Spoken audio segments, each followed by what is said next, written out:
my news story for The Nation looks into federal lobbying laws and the state of American lobbying.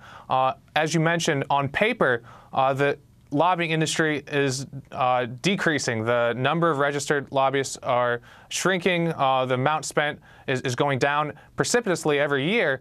But in reality, the influence industry, as it's known, is growing very quickly. It's becoming more sophisticated. Companies are spending more and more to influence policy, and in many ways, corporations are extending their reach and hiring as many lobbyists as they can as this industry grows. Well, when President Obama was campaigning in 2008 and he came into office, he declared a virtual war, supposedly, on lobbyists. Had an executive order banning lobbyists from his administration. Has that had anything to do with these lobbyists attempting now to go underground in terms of how they spend their money and how they influence legislation? That's right. And this is one of the big ironies of the Obama administration. President Obama campaigned vigorously in 2008 against the influence and the outsized influence of corporate lobbyists in American politics. He promised to drain the swamp and to come into office and enact stronger ethics reforms.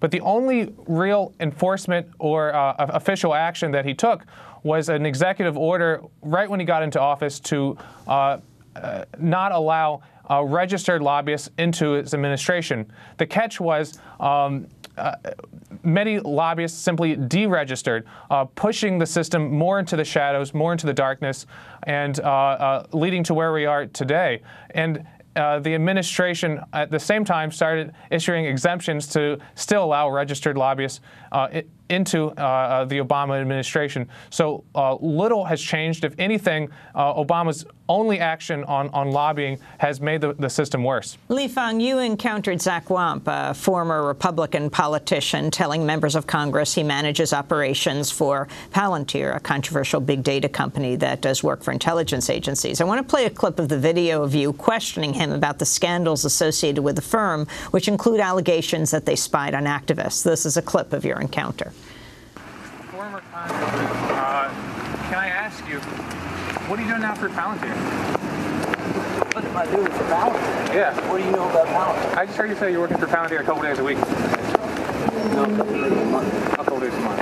How's that going? It's going great. It's a great Silicon Valley-based company that does a lot of private sector solutions, but now they have a lot of government applications on the intelligence side, big data, saving the government a lot of money, so I kind of oversee their operations up here. Have you followed the story that they were also working for some private interests like the U.S. Chamber to develop a domestic spying program on liberals?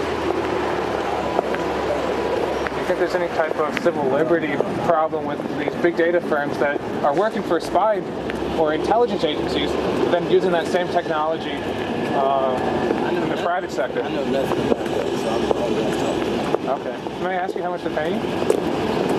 It's a private company. I know, I'm just curious. I don't know about what you're talking about.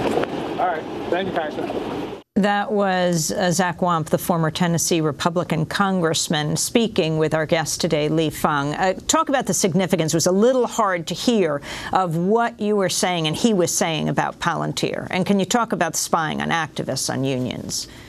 Right. Zach Wamp is a former Republican congressman from Tennessee, and like dozens of former congressmen and senators who have promised not to become lobbyists, Wamp left Congress and said he would start a business development firm, that he would not engage in lobbying, that he's going back to Chattanooga, Tennessee. But as this video shows, I found Wamp on Capitol Hill talking to current members of Congress about Palantir. As I talked to Wamp after his discussion with lawmakers, he said that he's overseeing Palantir's operation on Capitol Hill. Now, Palantir is a very controversial company. It was backed by the CIA, a lot of venture capitalists here in the Silicon Valley area. And it works for intelligence agencies to synthesize large amounts of data.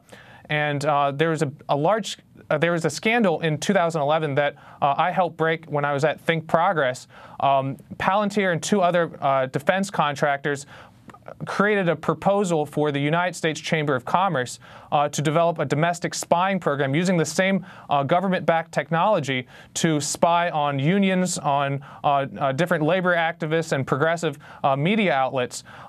It's not clear exactly how far that proposal went, but they did start gathering intelligence on all types of different left-of-center organizations and individuals. I want to ask you a little bit more about this morphing of the lobbyists into other forms of influence peddling. For instance, the American League of Lobbyists actually changed its name. They rebranded themselves as the Government Relations Professionals. This reminds me a little bit of United Fruit Company changing its name to Chiquita, or this rebranding of these lobbyists. So what other examples do you have of how they continue to do influence peddling under another name? That's right. You know, I think if you look at the polls and if you actually listen to some of these seminars from the large lobbying organizations and firms, they understand that the American public is incredibly upset with the level of big money in politics, of the influence of lobbying in politics. And they've adapted by this, not by reforming, not by changing their behavior or using better reporting standards. They're simply massaging their image, and they're deregistering. So this example of changing the name from League of Lobbyists to Association of Government Affairs Officials, Professionals, excuse me, is emblematic of that. Many big firms, instead of calling their lobbying staff lobbyists, they're calling them public affairs directors, government affairs associates, other euphemisms. But it's largely a smokescreen for the exact same type of behavior that's gone on for a very long time. Lee, we only have 30 seconds. You have so many amazing examples in your piece, The Shadow Lobbying Complex, Bangladesh and TPP. If you can talk about them very quickly. These two very big controversial issues are another area where corporations are spending tens of millions of dollars that are not being reported on lobbying disclosure forms. No one really knows where the money's coming from, but large firms are hoping to impact both the situation in Bangladesh and the Trans-Pacific Partnership deal, again, using these public affairs or government affairs officials to peddle influence without disclosure.